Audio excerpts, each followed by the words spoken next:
One of the best things about the Cato board is that it's so versatile to use for teaching a variety of different group training classes. Classes like basic obedience, puppy kindergarten, even introduction to agility or advanced agility behaviors are a lot easier to learn when you have a portable, easy to use platform for your dogs to have as a home base for those behaviors.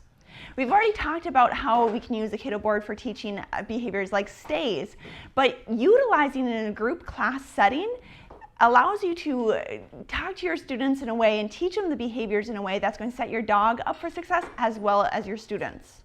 Some of my favorite ways to use a Cato board in a group class setting is to not only teach stays, but to help my students actually get into the classroom itself.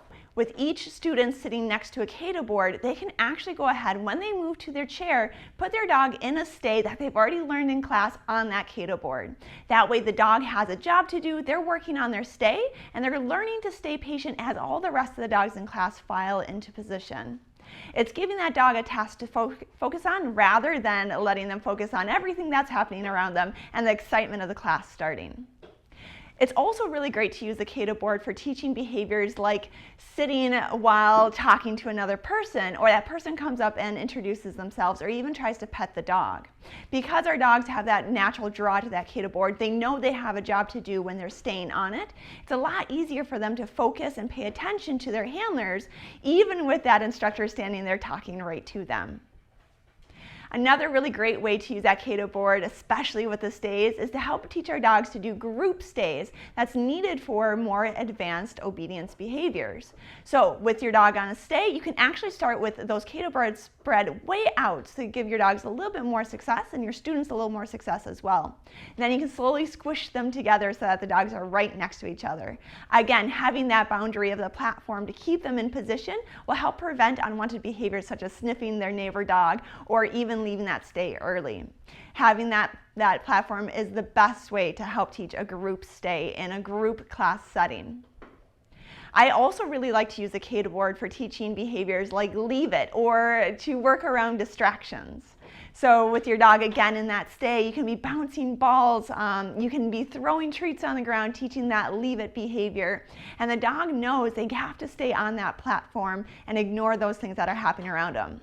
If you teach that behavior first, stay with the distraction with the Cato board, teaching them to loose leash walk around distractions, for example, would be so much easier because they already have that concept of ignore the thing that's happening around them.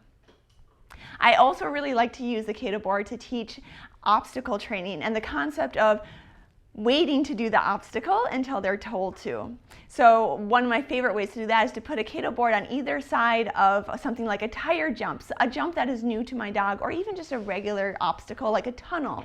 To have my dog in the stay, the handler can actually leave a little bit and then direct them to take the obstacle where they have a target, another Cato board on the other side. This keeps the dogs focused forward, it prevents them from getting confused. They have that target behavior, that end goal behavior already in their sights. Much easier to learn a new obstacle when you have a start and an end, and all you're doing is teaching that beginning part or that middle part. I also really like it for teaching my dog to move away from me. So not only can you do sends to the Cato board, so holding the dog and then sending them to the platform to help build that confidence about moving away from you, but you can also have them start on the Cato board, wrap around a cone, for example, or maybe a jump stand, and then go right back to that Cato board, teaching the dog to move their body in different ways. That makes sport training a whole lot easier.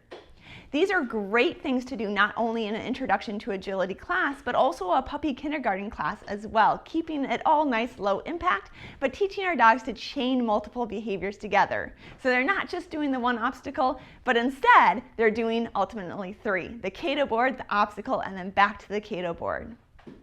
There are so many different ways to use the Cato board in your group classes. I know I've only touched on just a few of them, but definitely if you have ideas on how you like to use a Cato board in your group classes, go ahead and leave a comment in the comment section and let us know your favorite way to use it.